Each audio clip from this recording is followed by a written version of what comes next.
Hey everyone! Today we're diving deep into the legendary tale of Aegon Targaryen, the man who became known as Aegon the Conqueror. With the success of House of the Dragon, HBO is looking to expand its Westeros content, and it seems like Aegon's Conquest might be the next big story to hit our screens. So let's explore how Aegon went from being a Lord of Dragonstone to the first king of the Seven Kingdoms. The story begins on the island of Dragonstone, where the Targaryens resided after escaping the doom of Valyria. Lord Aegon Targaryen moved his family there after his daughter, Daenerys the Dreamer, had a vision of Valyria's destruction. For over a century, the Targaryens stayed on Dragonstone, relatively uninterested in the kingdoms of Westeros. Aegon Targaryen, however, was different. His decision to conquer Westeros was influenced by a prophetic dream he had about the coming Long Night, where a united Westeros under Targaryen rule was the only hope against eternal darkness. This dream, combined with his ambition and the presence of powerful dragons, set the stage for his historic conquest. Aegon married both his sisters Visenya and Rhaenys. This was not uncommon for Targaryens, who often married within the family to keep their bloodline pure. Visenya, the elder sister, was a formidable warrior who rode the dragon Vhagar. Rhaenys, his younger sister and the one he married for love, rode Meraxes. Aegon himself rode Balerion the Black Dread, who is known to be the largest and most fearsome of the Targaryen dragons. The conflict that ignited Aegon's conquest began with Harrenhal, the king of the Iron Islands and the Riverlands. Harren refused Aegon's offer to marry his daughter to Aegon's friend, Orys Baratheon, and retaliated by mutilating Aegon's envoy. Aegon responded by sending letters to every ruler in Westeros, declaring himself the true king and demanding their fealty.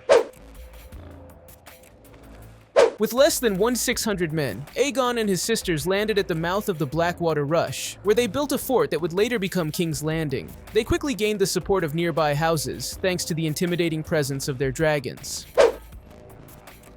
Aegon's first major battle was against the lords of Duskendale and Maidenpool, who united to oppose him. Aegon's dragon, Balerion, made quick work of their forces, and both houses swore allegiance to him. Following this victory, Aegon was crowned King of Westeros, though his conquest had only just begun. Harrenhal's defiance ended in flames. Harrenhal, his massive fortress, was thought to be impregnable. However, Aegon's dragonfire proved otherwise. Balerion's flames engulfed Harrenhal, killing Harren and his sons. This victory brought the Riverlands to Aegon's side, with House Tully being named the new Lords Paramount of the Trident. Meanwhile, Orys Baratheon and Rhaenys attacked the Stormlands. Lord Argilac Durrandon died in battle, and his daughter Argella declared herself Storm Queen. However, her own men betrayed her, delivering her to Orys, who married her and established House Baratheon as the new Lords Paramount of the Stormlands. The greatest challenge came from the united forces of the Reach and the Westerlands, led by King Mern the Nine-Gardener and King Loren Lannister. In the Field of Fire, Aegon and his sisters unleashed their dragons, decimating the enemy forces. Mern Gardener died, ending his line, while Loren Lannister surrendered and was made Warden of the West. House Tyrell, stewards of the Gardeners, were named Wardens of the South. The North, led by Torrhen Stark, marched south with 30,000 men.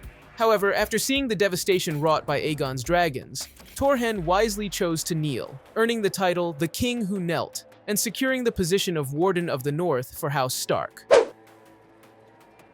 In the Vale, Queen Regent Shera Aaron tried to negotiate, but after Visenya flew her dragon Vhagar into the Ares courtyard, she surrendered. Her son Ronel was made Warden of the East. Dorne was the only kingdom that remained unconquered. Rhaenys flew to Sunspear, but Princess Miriam Martell refused to surrender.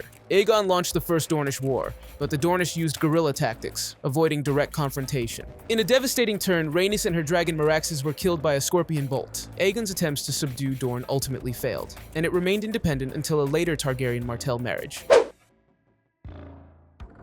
Aegon was crowned the first king of Westeros by the High Septon in Old Town, adopting the faith of the Seven to legitimize his rule. He melted the swords of his enemies to forge the Iron Throne, symbolizing his unification of the realm. Despite never conquering Dorne, Aegon's reign marked the beginning of a new era in Westeros.